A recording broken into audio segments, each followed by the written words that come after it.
My recollection of my mother and father starts with that military picture that I showed you a moment ago and that you said that you have as well, where they're both sitting at a table in Atlanta, Georgia.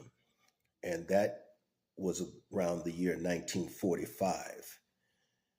And so that is an important uh, photo to me because there was a lot of explanation as it related to our future family, as it relates to that picture. That picture represents the second time that our father was drafted into the United States Army. He had come back from Liberia after the first time he was drafted in 1942. And he went into the service in Minneapolis, Minnesota, with most of the African American community, particularly from the north side of Minneapolis, where a gentleman by the name of uh, Elmer Lewis, Tommy Lewis's brother, who ran the Blue Note Lounge, he was over the draft board that involved the local African American community in Minneapolis at that year. And Dad had gone to Texas because he found out that his professor had received a note that my dad had been conscripted into the army in Texas and he couldn't write him another deferment. And African Americans did not receive an automatic deferment, so his professor was writing it for him. And then someone told on him. And so he went back to Texas, and then he came back to Minnesota, and he went into World War II in the U.S. Army in October, along with a whole lot of other brothers at the armory in October of 1942. He met your and my mother on his last stop of training in Georgia before he shipped out to West Africa. Many people do not know that much of the orchestration of World War II did not occur in Europe because the Germans had so much control and armament capacity to prevent that from taking place. So much of the orchestration of the U.S. entry into the European theater of war took place 6 degrees off of the equator in Liberia, West Africa. And so that's where your father was assigned to go in 1942. I like to think that coming from Texas, he had developed the capacity that I've known of a number of characters, fellas that I've known from Texas, that they loved to gamble, and some of them were excellent gamblers. And your dad was one of them, I guess, as he made his way across the Atlantic Ocean with thousands of other servicemen, because he told me that he had made about $10,000 on his way across the Atlantic Ocean. And he had made friends with another fellow out of Kansas City, not Kansas City, Missouri, but Kansas City, Kansas, by the name of Mansall. I think his first name might have been Frank Mansall, but Mansall was his last name. And he was an expert gambler. And so by this time, your dad was a sergeant, and thus they controlled the barracks that they were in. And in their barracks, they controlled the gambling, the crap games, and whatever else. And so from 1942 into 1943, they provided the beer, cold beer, and refreshments, and their barracks was where all of the activity was. And so he told me that somewhere around 1940, he'd been over there about a year, that they would see the British personnel, both Navy and Army personnel, that would get off the ships at the harbor of Monrovia, Liberia, outside Monrovia at Camp Roberts. Camp Roberts was in Marshall Territory at the time in Liberia, and it's now the location of the international airport, Roberts Field. But back then it was a U.S. military base, Camp Roberts. And he said whenever they came off the base, um, liquor cost them about $13.50 a bottle.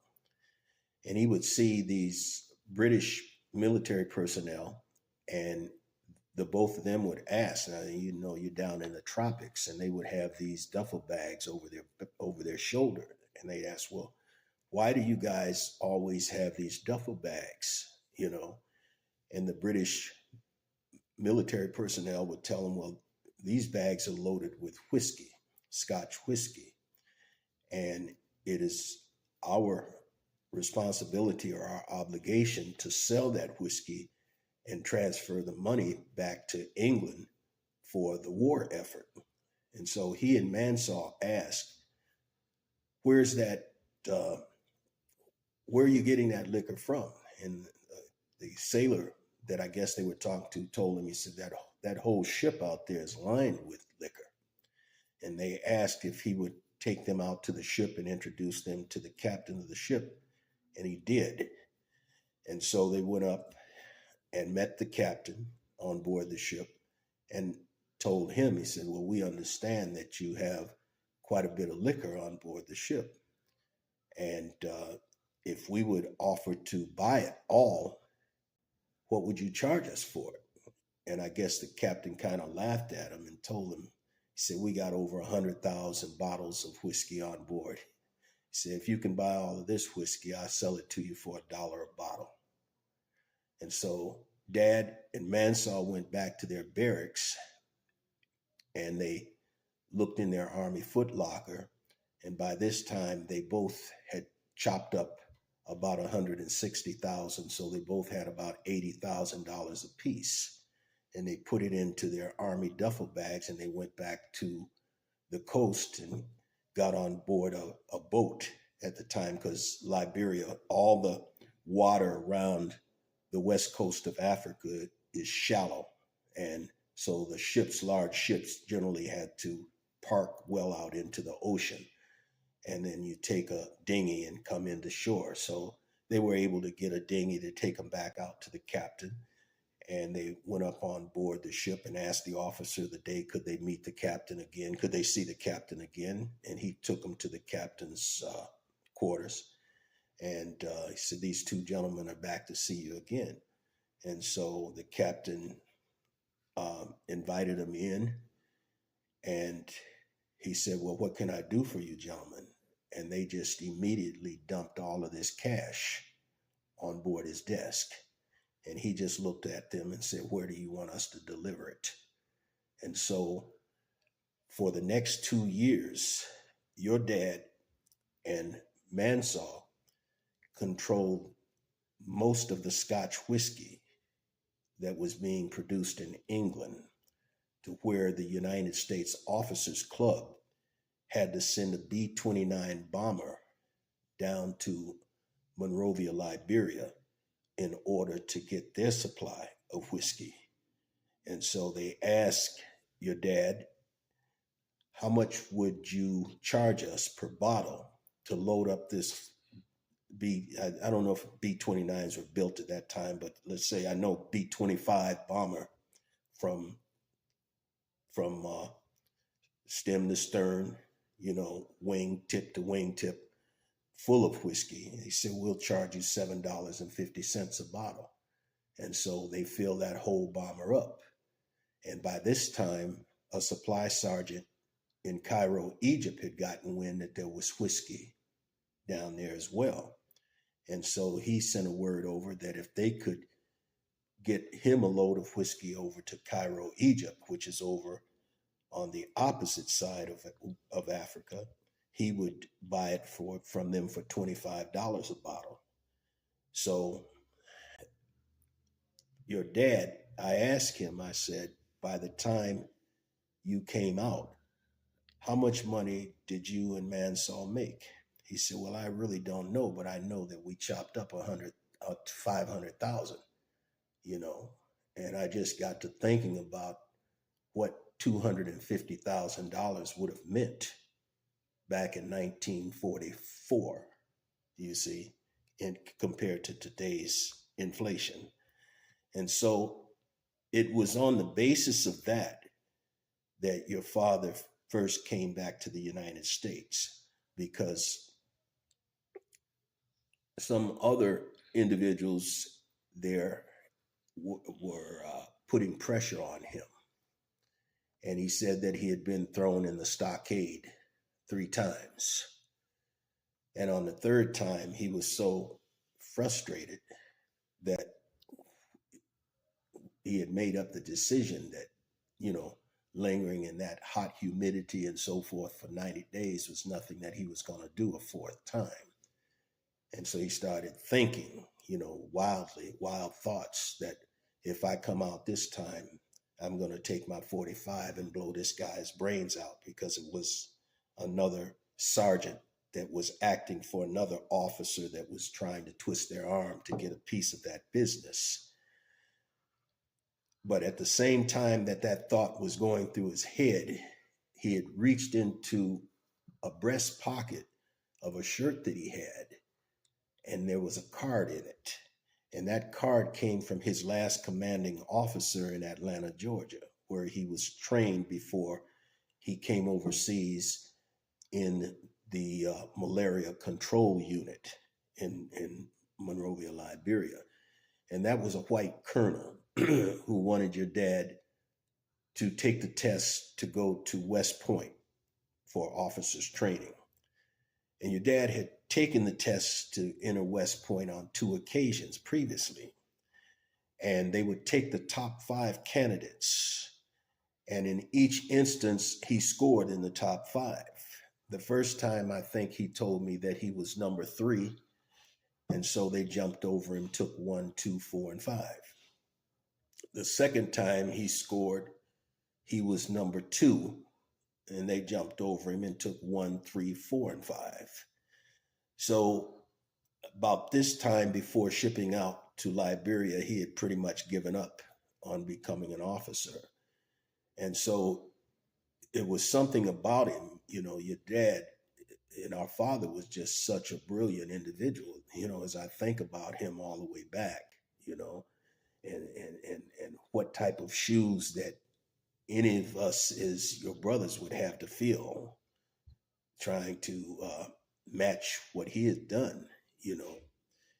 But the colonel wanted him to take that test again.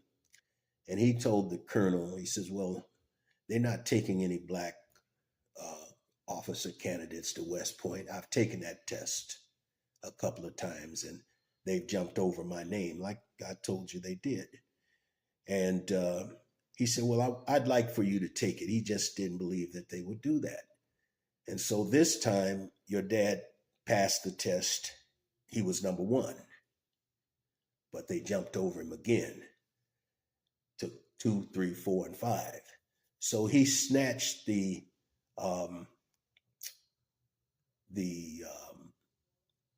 conclusion off the wall so he could take it back as evidence to show his commanding officer. I don't know if he wanted to embarrass him or just, you know, show him, you know.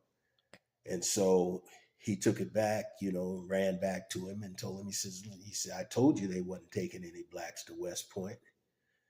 And I can only envision that he possibly did feel somewhat embarrassed because he insisted that this skillful, talented young black soldier take that test for officer training school. And so he took out his card, and he had his private card, Colonel, I forget what his name was. He said, if you ever need a favor, do not hesitate to contact me. And Dad just took that card and stuck it in his pocket, not to think of it ever again. And it just so happened that he pulled that card out while he was sweating in that stockade at Camp Roberts in Liberia. And he took the time to write that commanding officer back in Atlanta, Georgia, Colonel, and he explained to the colonel what was going on.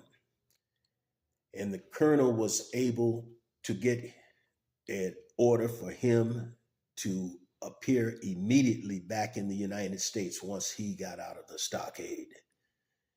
And he said the day that he got out of the stockade, the officer and the sergeant who was trying to twist his arm to give them some of the whiskey action that they were making the money on, showed up with their officers, their military police, or whatever they were using to violate him and send him back to the stockade. They were interrupted by other officers that marched in and said, this man is wanted back in the United States immediately. And they had to bite their tongues and stand there embarrassed as they took him away and took him back to his barracks so he could pack his bag. And he made his flight back to the United States. Back then, they flew from West Africa to Brazil back to Havana, Cuba, from Havana back to the United States.